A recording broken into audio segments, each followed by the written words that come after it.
नमस्कार दोस्तों, आप सभी लोगों का हार्दिक स्वागत है मेरे चैनल पे।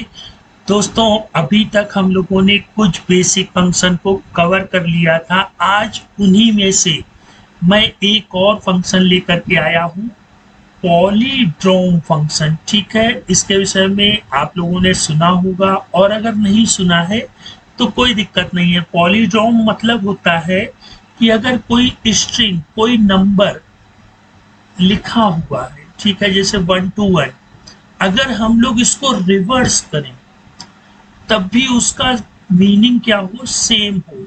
ठीक है, 121 अगर लिखा हुआ है, इसको हम लोग अगर उल्टा लिखें तो भी इसका मतलब 121 ही होगा। ठीक है, तो इसको हम लोग पॉलीड्रॉम फंक्शन बोलते हैं। जैसे मैंने टैली पर एक स्क्रीन बना रखी है जहां पर आप लोग देख रहे हैं कि मैंने MADAM मैडम लिखा है। ठीक है, और जैसे ही मैंने इंटर किया तो ये देखिए मैडम क्या है, पॉलीड्रॉम फंक्शन है। ठीक है, तो यहाँ पर रिजल्ट मेरे में क्या आ गया कि मैडम, और फिर ब्रैकेट में इसका रिवर्स किया गया, इज अ पॉलीड्रॉम।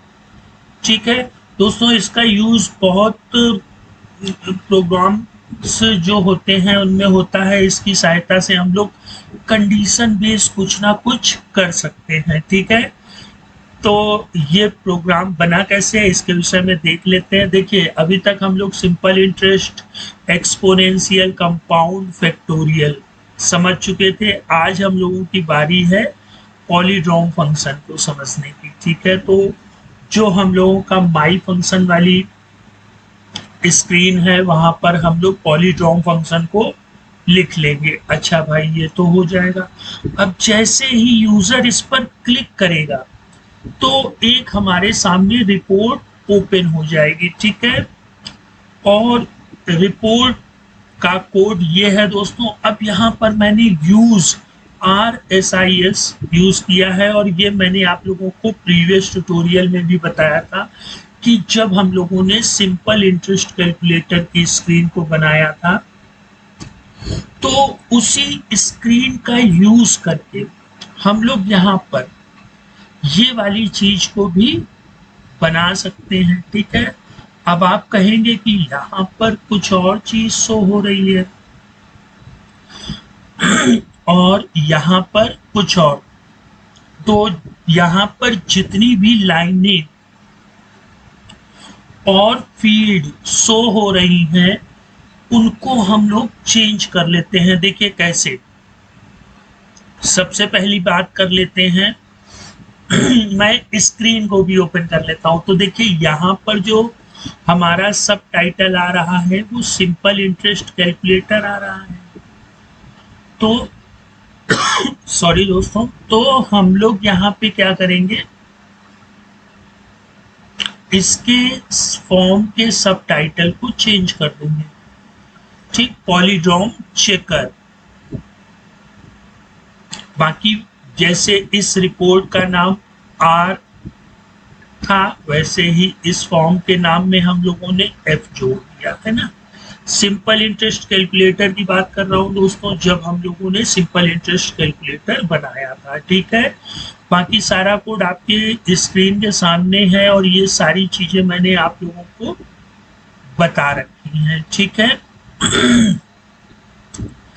अब दोस्तों फॉर्म डिक्लेयर्ड हो गया, तो अब हम लोग थोड़ा सा लाइनों में भी चलते हैं। तो देखिए यहाँ पर जो ये लाइन थी, प्रिंसिपल अमाउंट, रेट, टेन्यूर और सिंपल इंटरेस्ट अमाउंट। ठीक है, तो इसको हम लोगों ने कुछ ना कुछ नाम दिया था। ठीक है, तो इसको हम लोगों ने नाम दिया था जब सिंपल इंटरेस्ट बनाया था, LSIS प्रिंसिपल। ठीक है, L मतलब लाइन, SI मतलब सिंपल इंटरेस्ट और प्रिंसिपल मतलब प्रिंसिपल। तो ये हम लोगों ने जब ये वाली स्क्रीन बनाई थी तो इसका नाम दिया था, है ना दोस्तों। तो वहां पर प्रिंसिपल अमाउंट लिखा था, लेकिन अब हमें यहाँ पे क्या लिखना है, स्ट्रिंग टू बी चेक्ड। तो यहाँ देखिए स्ट्रिंग टू बी चेक्ड लिख करके आ गया। वहां पे हम लोगों ने इसका टाइप अमाउंट रखा था, यहाँ पे इसका टाइप क्या दे देंगे, स्ट्रिंग। मतलब यहाँ पे हम लोग जो भी चीजें फिलअप करेंगे वो स्ट्रिंग। और इसके केस को हम लोग टाइटल केस दे देंगे। टाइटल केस मतलब प्रॉपर केस, ठीक है। फिर इसकी विड्थ और अलाइन हम लोग आपस में सेट कर लेंगे। अच्छा, इतना भी काम हो गया। अब इसके बाद क्या करना है भाई? इसके बाद जो हमारी दो लाइनें हैं रेट और टेन्यूर की, ये वाली दोस्तों, ये वाली यहाँ पर तो है लेकिन हमें पॉलीड्रॉम फंक्शन में यूज नहीं करनी है, तो इन दोनों को क्या करेंगे? Invisible yes. तो ये दोनों लाइनें क्या होंगी? इनविजिबल हो जाएगी। अच्छा, अब इसके बाद फिर दोस्तों जो सबसे नीचे वाली लाइन होगी जो अभी नहीं दिख रही है और सिंपल इंटरेस्ट के समय भी नहीं शो हो रही थी, तो उसमें हम लोगों ने इनएक्टिव यूज कर दिया है। अगर हैज और फील्ड का नाम जो मैंने यूज किया है दोस्तों, तो ये फील्ड की वैल्यू को प्रस्तुत करता है। हैज अगर हम लोग किसी डिफिनीशन के आगे लगाते हैं और स्क्वायर ब्रैकेट में उसको क्लोज करते हैं, तो टैली समझ जाता है भैया ये कुछ ना कुछ कस्टमाइज करने जा रहे हैं। लेकिन अगर हैज का सिंबल और फील्ड का नाम लिखते हैं, ठीक है, FSIS प्रिंसिपल, ठीक है, ये इस फील्ड का नाम है दोस्तों, है ना। तो अगर ये एम्प्टी होगा तो नीचे की जो रिजल्ट वाली लाइन होगी वो इनएक्टिव होगी, ठीक है। और यहाँ पे सेट एज करा देंगे दोस्तों double dollar palindrome has principle, FSIS principle, मतलब जो यहाँ पे लिखे उसको वो रिवर्स कर दे यहाँ पे रिजल्ट लाइन में, ठीक है। अब ये पॉलीड्रॉम क्या है? ये तो हम लोग अभी फंक्शन बनाएंगे, है ना।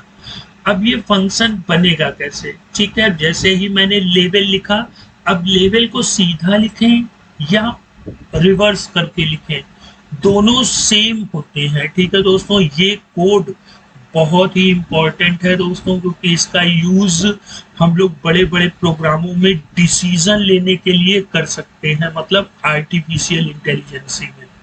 अच्छा, अब देखिए मैंने आप लोगों को फंक्शन बनाने के लिए बताया था कि सबसे पहले डिफिनीशन ब्लॉक, इसमें देखिए हम लोग इनपुट स्ट्रिंग लेंगे और रिजल्ट जो होगा रिटर्न वो भी स्ट्रिंग में आए, ठीक है। वेरिएबल दो ले लेंगे, एक काउंटर और दूसरा रिवर्स स्ट्रिंग। अच्छा, अब इसके बाद फिर दोस्तों मेन फंक्शन, ठीक है, set counter string length input string, ठीक है। इनपुट स्ट्रिंग अभी हम लोगों ने मान लिया। अब हैश के सिंबल से फील्ड को बुलाते हैं और डबल हैश के सिंबल से वेरिएबल को बुलाते हैं, ठीक है। तो अभी इनपुट स्ट्रिंग जो लिया था वो काउंटर में मान लेंगे और रिवर्स स्ट्रिंग के वेरिएबल को भी हम लोग ब्लैंक रखेंगे, ठीक है। While counter is greater than 0 और इक्वल टू 0, ठीक है। अगर अब ये जो काउंटर है जो कि इनपुट स्ट्रिंग की लेंथ को काउंट करेगा, तो set reverse string double hash reverse string plus string part, ठीक है, इनपुट स्ट्रिंग और काउंटर, ठीक है। अब इस चीज का मतलब समझिए, मैंने लेवल लिखा, ठीक है, तो ये क्या करेगा? Reverse string is the function दोस्तों, ठीक है। रिवर्स स्ट्रिंग क्या हो गया? फंक्शन हो गया इनपुट स्ट्रिंग का, ठीक। अब यदि रिवर्स स्ट्रिंग इनपुट स्ट्रिंग के बराबर हो तो ये रिटर्न हो जाए, है ना। इस चीज को भी ध्यान से समझिएगा। और अगर ना बराबर हो तो ये रिटर्न हो जाए, है ना। तो आप देख सकते हैं मैंने डबल डॉलर अपर लिखा, ठीक है। डबल डॉलर क्या करता है? फंक्शन को कॉल करा लेता है, ठीक है। मैंने जब डबल डॉलर का यूज किया, जो हमारी इनपुट स्ट्रिंग होगी, ये देखिए लेवल, तो इसने लेवल को क्या किया? कैपिटल लेटर में लिखा और फिर इनपुट स्ट्रिंग, ठीक, ये ब्रैकेट में हमारा इनपुट स्ट्रिंग लिख करके आ जाएगा, ठीक है। और फिर इसके बाद इज अ पॉलीड्रॉम, मतलब हम यूजर को मैसेज दे सकें कि ये पॉलीड्रॉम फंक्शन है। इसी तरह जब हम लोग मान लेते हैं ये कंडीशन फॉलो नहीं होती है कि ये आपस में इक्वल नहीं है, तो फिर डॉलर अपर इनपुट स्ट्रिंग, और फिर ये देखिए ब्रैकेट में भी वही चीज लिख करके आ गई, और इज नॉट अ पॉलीड्रॉम। ठीक है दोस्तों, तो ये जो फंक्शन है ये हम लोग धीरे धीरे अंडरस्टैंड करेंगे जब अभी आगे आने वाले ट्यूटोरियल्स होंगे, उसमें मैं इसकी सीरीज जब लाऊंगा जहां पर हम लोग आर्टिफिशियल इंटेलिजेंस जैसी चीज़ों का यूज़ करेंगे, तो वहां पर इन तरह के फंक्शंस का काफ़ी यूज़ होगा। अच्छा, अब हम लोग चलते हैं अपने टैली प्रोग्राम में और इसको करके देख लेते हैं। तो हम लोगों ने सिंपल इंटरेस्ट, ये सारी चीज़ें तो हम लोगों ने सीख रखी थी, आज पॉलीड्रॉम सीख लेते हैं। ठीक है, मैंने 245 लिखा, अब अगर इसको रिवर्स करेंगे तो वो 542 होगा। ठीक है, तो 245 हमने इनपुट किया, इसको रिवर्स किया गया 542, तो ये इज नॉट अ पॉलीड्रॉम। ठीक, अब देख लेते हैं यहाँ 1 to 1 इंटर, तो 1 to 1 को उल्टा लिखें या सीधा लिखें, ये पॉलीड्रॉम ही होता है। अच्छा, और देख लेते हैं MOM मॉम, तो मॉम इज अ पॉलीड्रॉम। ठीक, अच्छा, PAPA पापा अगर लिखते हैं तो क्या ये पॉलीड्रॉम है? नहीं, क्योंकि पापा का जब शब्द उल्टा होगा, रिवर्स होगा, तो वो पॉलीड्रॉम नहीं रहेगा। ठीक है, तो इस तरह से छोटे छोटे प्रोग्राम बना करके हम लोग टैली को डिसीजन मेकर बना सकते हैं। अच्छा दोस्तों, ये कोड भी दोस्तों मैंने आप लोगों को समझा रखा है। देखिए, एक तो हम लोग has menu gateway of tally में मेन मेन्यू आइटम बना लेंगे और ये ऐड कर लेंगे, और ये है हमारा पॉलीड्रॉम डॉट TDL, है ना। तो ये रहा मेरा पॉलीड्रॉम डॉट TDL, इसको भी हम लोग ओपन कर लेते हैं, तो ये हमारा फंक्शन ओपन हो गया है। ठीक है दोस्तों, यहाँ हम लोगों ने सिंपल इंटरेस्ट को यूज किया, अपने जो डिस्प्ले स्क्रीन है उसको यहाँ से चेंज किया, और ये रहा हमारा फंक्शन। ठीक है, फंक्शन में दो ब्लॉक हम लोगों ने बना लिए, डिफिनीशन ब्लॉक और प्रोसीड्यूरल ब्लॉक, और इस तरह से हम लोगों का जो कोड था वो वर्क करने लगा। तो दोस्तों, टॉपिक कैसा लगा कमेंट बॉक्स में जरूर बताइएगा। अब हम लोग नेक्स्ट टाइम एक और हमारा बचा हुआ है कैलकुलेटर, ये वाला कैलकुलेटर नहीं, जो विंडो में कैलकुलेटर ओपन होता है वो टैली में कैसे बनेगा, ये हम लोग देखेंगे। तो दोस्तों, कल के बाद हम लोगों का जो बेसिक फंक्शन की सीरीज होगी वो फिनिश हो जाएगी, फिर इसके बाद हम लोग अनदर फंक्शन का यूज करेंगे। तो फिर मिलते हैं नेक्स्ट टाइम, तब तक आप लोग अपना ख्याल रखिएगा। गुड बाय दोस्तों।